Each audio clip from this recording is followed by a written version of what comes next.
ఇందాకే చెప్పాను కదరా, చంపాలనుకున్నవాడు చావడానికి కూడా రెడీ అవ్వాలని. నీ తమ్ముడు హాస్పిటల్లో ఇద్దరినే పెట్టావు, ఆడు బతకాలని లేదా? చంపరా, చంపు, చంపరా. నువ్వు చంపాలనుకున్నప్పుడు నేను చావను, నాకు చావాలనిపించినప్పుడే చేస్తాను. రే, చంపడం నీకు చాలా పెద్ద మ్యాటర్. స్కెచ్ చేస్తావు, ప్లాన్ వేస్తావు, స్పాట్ పెడతావు. అదే చంపడం నాకు అలవాటైందనుకో, సెకండ్కి 20 మందిని నరుకుతా.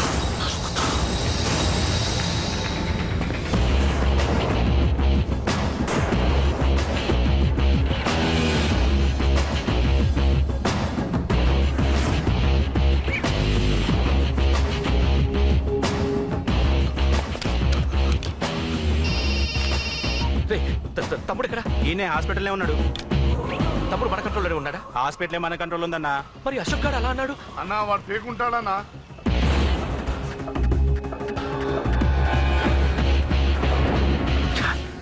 తట్టుకోలేకపోతున్నాను, ఈ టెన్షన్ తట్టుకోలేకపోతున్నాను. అన్నకు అర్జెంట్గా చెప్పేయాలి. ఎక్కడున్నాడు ఈ అన్న?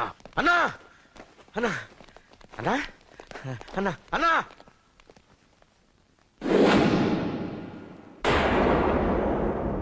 ఏమైపోయావు? ఎక్కడికి వెళ్ళావన్నా? నిన్నంత పెద్ద ఇష్యూ జరిగిన తర్వాత కూడా తలెత్తుకుని ఎలా తిరగలుగుతున్నావన్నా? నేను నా మొహాన్ని చూపెట్టలేక హెల్మెట్ పెట్టుకుని తిరుగుతున్నానన్నా. ఏ వార్డుకి వెళ్ళి ఎవరిని అడిగినా వాడెవడో నీ అన్న కేకేని సన్నాసిని చేసి ఆడిస్తున్నాడట. వాడి తమ్ముడిని కొట్టినా కూడా వాడిని ఏం పీకారా అని రేపు పొద్దున నీ అన్నకు ఓట్లు ఎలా వేస్తారా అని ఎదురుగ్గా నవ్వుతూ వెనక అక్టోబర్ కాండ్రించి ఉమ్మేస్తున్నారన్నా.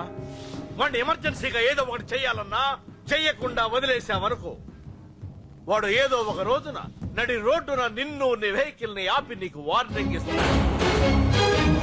అమ్మ పక్కనుంటే అమ్మకు కూడా గన్ను గురిపెట్టి అమ్మకు నీకు కలిపి వార్నింగ్ ఇస్తాడు. అది జరిగే వరకు నువ్వు వింతేనా అన్నా? React, react. అది అది ఆ మాత్రం చాలన్నా వాడికి. రియాక్ట్ కా అన్నా. నర్సింగ్ అన్నా, వాడి మీద రియాక్షన్ ఇవ్వమంటే నా మీద ఇచ్చాడేంటి? రియాక్షన్ ఇవ్వమంటే ఇచ్చాను నీకు. అంటే జరగబోయేది చెప్పడం కూడా తప్పంటావా? జరగబోయేది కాదు, జరిగిందే చెప్పావు నువ్వు. అంటే రోడ్డు మీద వార్నింగ్ ఇవ్వటం కూడా జరిగిపోయిందా? జరిగిపోయింది. పెద్దోడా, ఆవేశపడకు. ఏంటమ్మా నువ్వు అనేది? టైం మంది కాదురా, వాడి టైం నడుస్తుంది. సిటీలో నీ పేరు చెప్తే భయపడతారు. నీకంత పేరు రావడానికి ఎంతో టైం పట్టింది. కానీ నిన్ను దెబ్బ కొట్టగానే వాడికి నీకన్నా పెద్ద పేరొచ్చింది. చూసావా, పోలీసు వాళ్ళు, టీవీ వాళ్ళు వాణ్ణి మోసేస్తున్నారు. వద్దురా, ఈ టైంలో ఒక్క అడుగు నువ్వు తప్పుగా వేశావంటే ఒక్కో మెట్టు వాడు పైకెక్కుతాడు. పండా కోసమే నువ్వు గొడవల్లోకి దిగావని వాడు అనుకుంటున్నాడు. అదే ఆ అమ్మాయి కోసమని తెలిస్తే ఇంకేముంది అన్న స్టోరీ ఆ రోడ్డు మీద అయిపోతుంది. వాడన్నది నిజంరా. వాడి గురించి మీరు చెప్తే విని తక్కువగా అంచనా వేశాను. వాణ్ణి చూశాక వాడేంటో తెలిసింది. వాణ్ణి బలంతో ఏమీ చెయ్యలేం.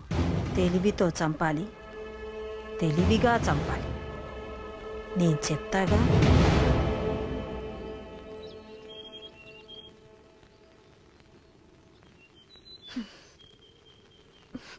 అశోక్, సిగ్గులేదు, బుద్ధి లేదు. నువ్వు అసలు మారతావా?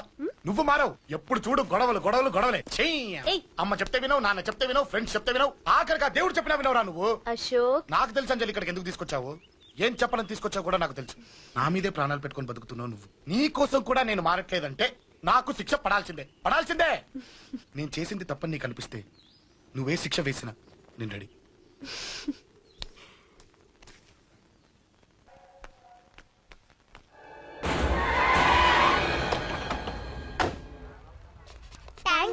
It's okay. మీరు అటెళ్ళండి, నేను ఇటెళ్తాను. అలాగే.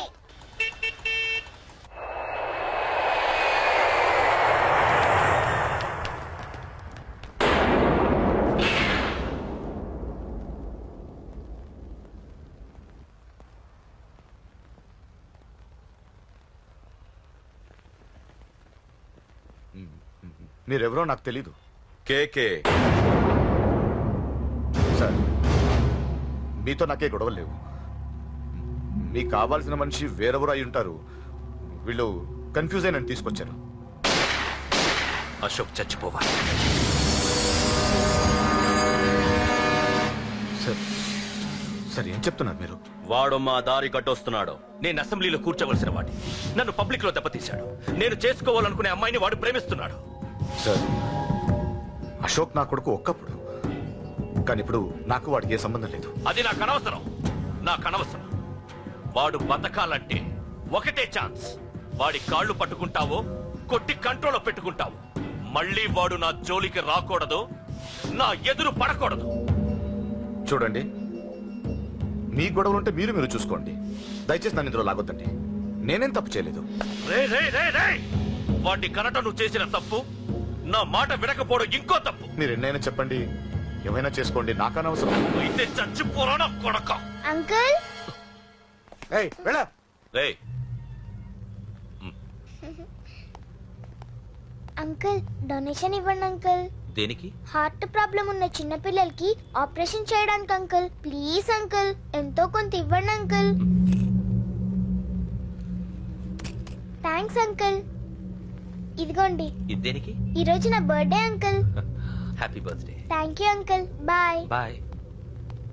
పాప ముద్దొస్తుంది కదా, నాకు పిల్లలంటే ఇష్టం.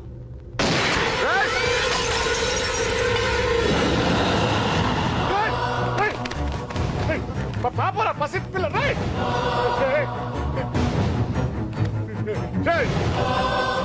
పసి బిడ్డను చంపేశావు కదరా.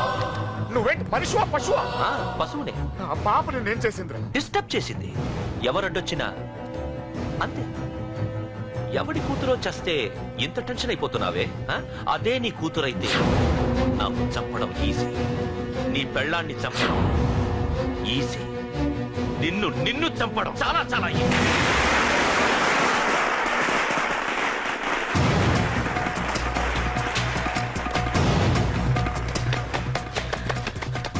అశోక్ ఎక్కడ్రా?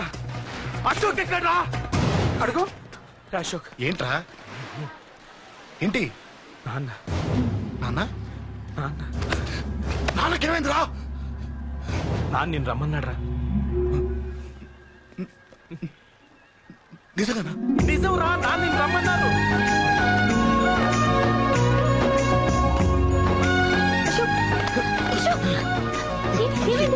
అంజలి, నాన్న రమ్మన్నారు. నాన్న రమ్మన్నారు.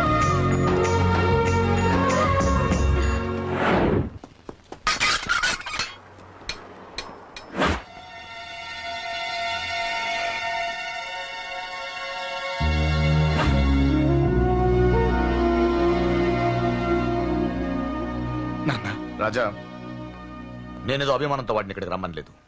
వాళ్ళ అమ్మా చెల్లలో వాడికి అవకాశం ఇమ్మంటే వాడు మారతాడనే వాళ్ళ నమ్మకాన్ని నమ్మే పాతవన్నీ మర్చిపోయి వాడిని ఇక్కడికి పిలిపించుకున్నాను. నలుగురితో మంచిగా బ్రతకడం నాకు ఇష్టం, నలుగురితో గొడవలు పెట్టుకోవడం వాడికి ఇష్టం. కానీ కాదు, కుదరదు. నేను చెప్పినట్టు నడవాలి. చెప్పండి అంకుల్, మీరేం చెప్పినా అశోక్ వింటాడు. వాడి చదువుకి అర్హతకి సంబంధం లేకుండా మెకానిక్ గా బ్రతకడం నాకు ఇష్టం లేదు. ఇదిగో అపాయింట్మెంట్ ఆర్డర్. ఢిల్లీలో ఉద్యోగం, నాకు నచ్చిన ఉద్యోగం. వాడికి నచ్చినా నచ్చకపోయినా చేయాలి, వెంటనే జాయిన్ అవ్వాలి. ఇవన్నిటికి ఒప్పుకుంటే ఇంట్లోకి రమ్మను. ఒప్పుకుంటాడు అంకుల్, కానీ మీరే వాడితో మాట చెప్పచ్చుగా. ముందు వాడు మారాలి. ఆ నమ్మకం నాకు కలిగిన రోజు నా కొడుకుతో మాట్లాడమని ఎవరు నాకు చెప్పాల్సిన అవసరం లేదు. నేనే మాట్లాడతాను.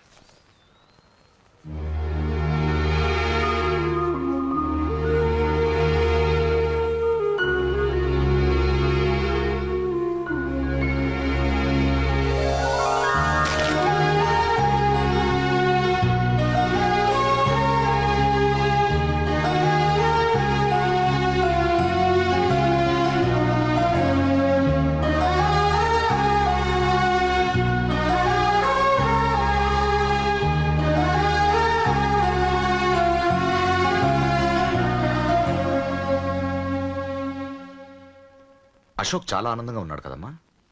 అవునంకుల్. నీ పేరేంటమ్మా? అంజలి. వాడెప్పుడు ఇలా ఆనందంగా ఉండాలని నేను కోరుకున్నాను, కానీ వాడే నా మాట వినలేదు. ఇక నుంచి వింటాడంకుల్. ఆ నమ్మకంతోనే వాడికి అవకాశం ఇచ్చాను. కానీ ఈసారి ఏదైనా తేడా జరిగితే నేనే వాడికి దూరంగా వెళ్ళిపోతాను. అలా జరగదు అంకుల్. ఈ ఆనందం లైఫ్ అంతా ఉండాలి. అలా ఉండాలంటే వాడి జీవితం నుంచి నువ్వు వెళ్ళి